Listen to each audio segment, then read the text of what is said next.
This is Lost in the Reel with Morgan This is Shawn. and today we are discussing the obscure animation of, The Princess and the Goblin. Not to be confused with The Princess and the Frog. yes, very confusing, honestly, very similar titles, but we got it right. And we just did The Thief and the Cobbler too, right? So it's like the blank and the Anya. Anyways. Yeah, it's always very confusing. This came out in America, which we watched as Americans in 1994. I think it was 1991 for Europe and England. But yeah, take it away, Shawn. Absolutely. So one thing I want to bring up really quickly is me and Morgan actually kind of created a bond together through obscure animation. The Thief and the Cobbler was one, but The Princess and the Goblin is the one that when I saw that she owned it, it kind of freaked me out a little bit. I'm like, who are you? And it's kind of a childhood love of ours. So I think this is a really special video to be talking about with you, Morgan. Oh, same, Shawn. Oh my God. Like, you're one of, besides my own family members, the only people I know who've ever even, like, heard of the film. It's Yeah. amazing. So, thank you for doing this with me. So The Princess and the Goblin is about this lovely, delicate little princess. And it starts off, she gets lost in the woods and she meets this fine young townsboy, and he saves her from these goblins. She's a princess. He is obviously, lower class, lives in the woods. And it's kind of their relationship meeting each other, but also their adventures into the other world of goblin territory. And we meet all the crazy, wild creatures that live there. And the goblins are trying to destroy the kingdom. And the princess is there to stop them, or try to at least. Try to. Good synopsis.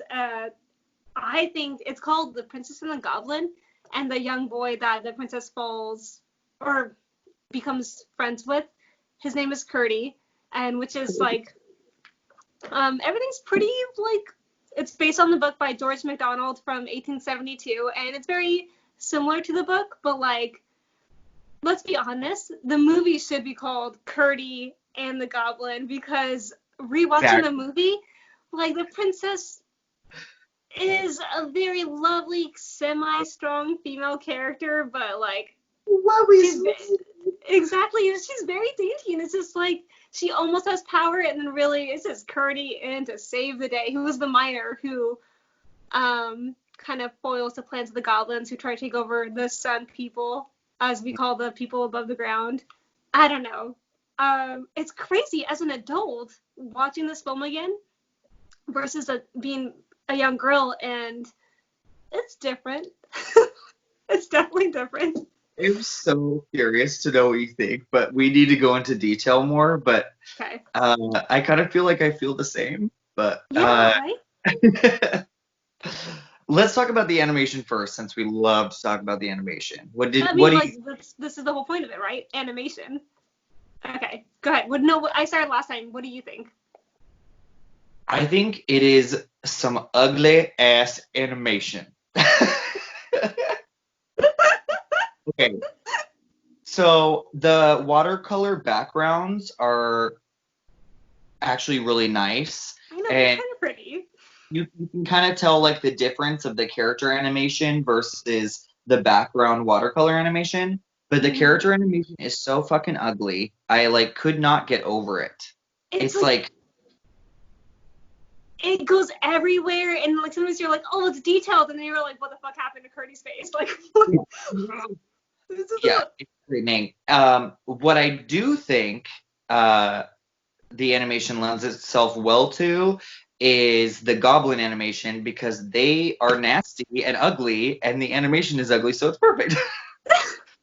Shawn, like, that's exactly my take. Besides, the goblin animation is spot on. I think it's, like, worked really well for the film. Besides the great grandmother, sorry, great great great great great great grandmother. I took notes this time. I love Yeah. the animation of Irene meeting her in the tower, and her animation. You can tell.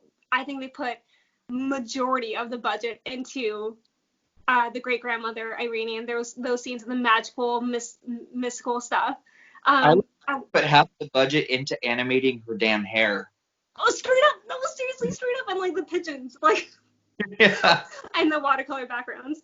And like, there was one point that I noticed, and I really hope it was meant for this when the great grandmother is speaking to Irene, and she's facing the mirror and patting herself with makeup because as women do.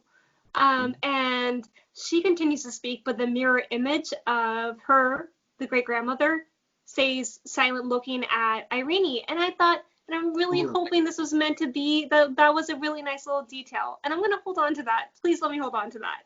Absolutely hold on to that. Thank you, Definitely. right? I didn't even notice that, but I like this. I like it. Thank you.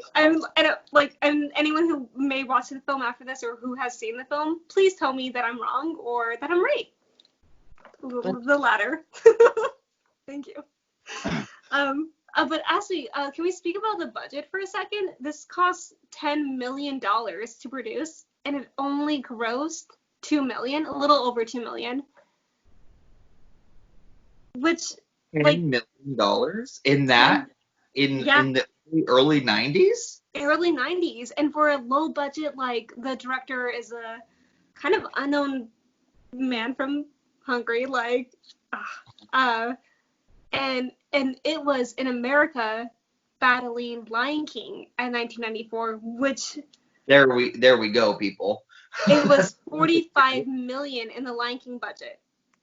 So Okay, like, how funny is it that we did The Thief and the Cobbler and now The Princess and the Goblin, and both of them were battling Disney movies. always, who isn't battling Disney? Seriously, like they are the challenger of all, like, any production film, not even animation, just any production film. Yeah. Right? I love Disney.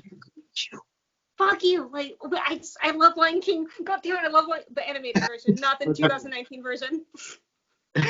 Oh. Ew, No. No.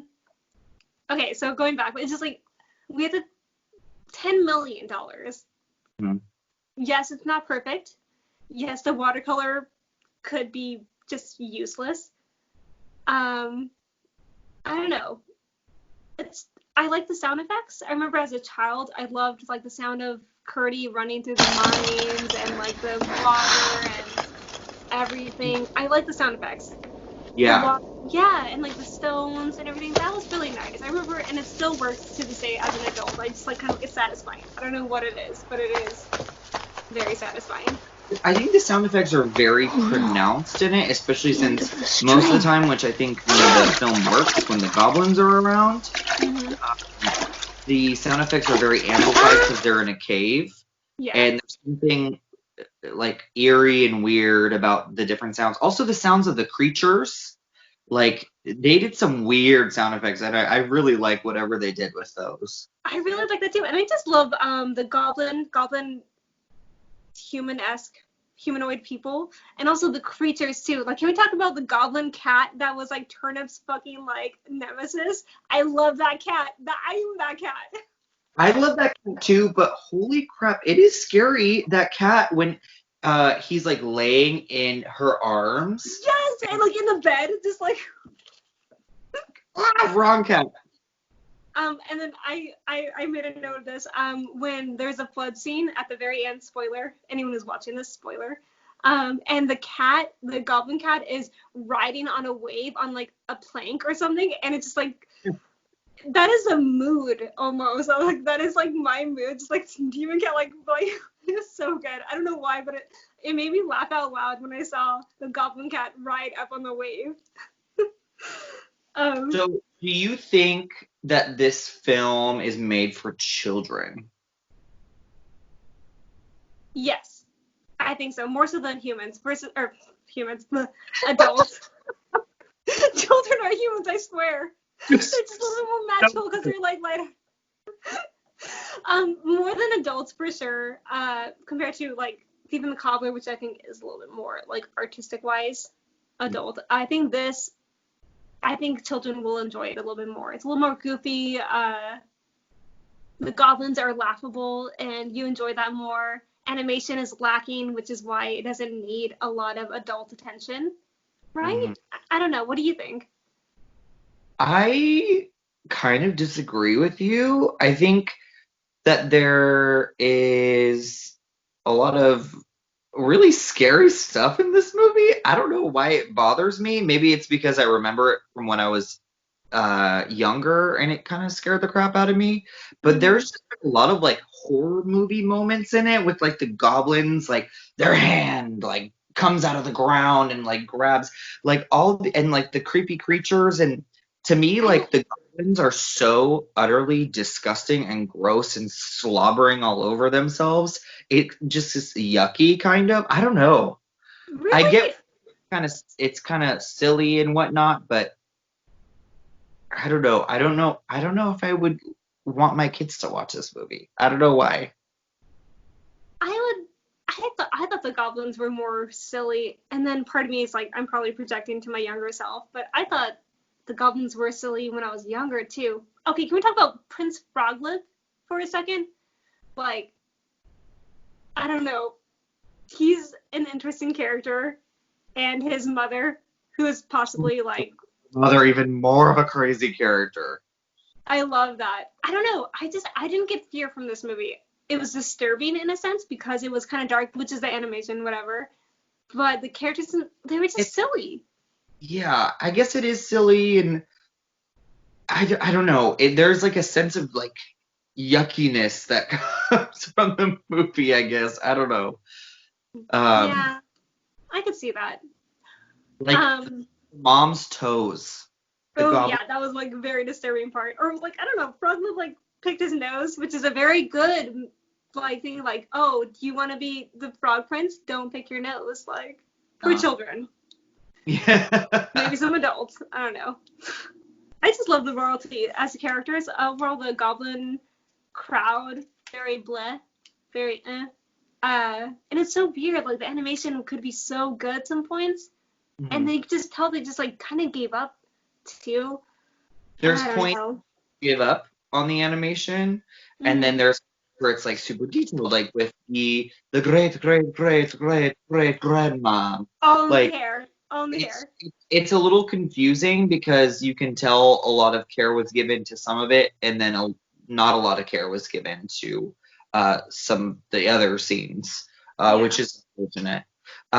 What do you think about so there's the whole base of the story is the goblins versus the sun people slash humans, um, and that kind of adventure situation. But then there's this whole backstory with the great great grandmother. What do you think the whole point of that is? Honestly, I think that it was all overall a bland fantasy story. Like they could have had one or the other, and they were trying to be two different things. And like I said, it was not the Princess and the Goblin; it was Curdie and the Goblin, and His the character is far more interesting. far more interesting. And like the princess finding her great great grandmother, it was I don't even know how to describe it. It was just like kind of grasping at straws, trying to find something to give her in a way versus actually dealing with like action and like conflict in a way. It was like you go find your grandmother who's gonna baby you almost and like heal your wounds and guide you this long. I don't know. And then like I remember I wrote this down because I tried. And the like Irene is literally this is why I don't like this film that much because they are giving the morality of it so point blank. Like, oh, I'm gonna be brave. I'm gonna decide how this works. Like she sits on her throne, which is like And a blatantly brat. like yeah, and just like but just pointing out like something that should be figured out by the audience and just like putting it through the script like words. I don't know. It was just very it was like they weren't giving credit to the audience. They were just kind of feeding it to the young people, like this is what you should do, versus like let them find out what the morality of it is, versus like literally tell them what it is through the princess character, who's really not the main character. Let's be honest. It was, as an adult with a somewhat critical mind, it was lacking. I think so. There is Ferdy and his story with the goblins, and I find his story. Oh, is it? Oh, yes, Curdy. Excuse me. Fergie. Um, but I found his story a lot more interesting than Princess's. But her arc with the great grandma is interesting to me. I think it's kind of spiritual, and it's like her dad's never around. That's true. And, right. She doesn't really have anybody besides her housekeeper, Luty, who I really like that character, actually. I fucking love that. Do you know the voice actress? No. From Are You Being Served? Mrs. Slocum. It's a very, go ahead. Okay. I'll have to look that up. Oh, you have to? Okay. But her relationship with the great grandma is super interesting to me because it is kind of like a spiritual thing. The grandma's there for her because she doesn't really have anybody else, but she's slowly drifting away because she realizes that, the princess needs to be a stronger woman and she doesn't really have any good influences in her life. So to me, I like that story, but does she belong in this story? I don't know. That is a wonderful way to put it. Oh my goodness. That's great, Shawn. I couldn't think of that. That's wonderful. No, it's true. Like, I was like, part of me, I loved the great grandma and like the figure she held for Irene, but like, did it make sense in this? I don't know. One thing that I've always thought about this movie is if it was done right, it would be an epic freaking like live action film. Shawn, that's what I thought this whole time. I'm watching it and I'm like, oh, the animation is like lacking. Oh, like the like voice acting is okay, and like we develop this character live action. I'd be down for that.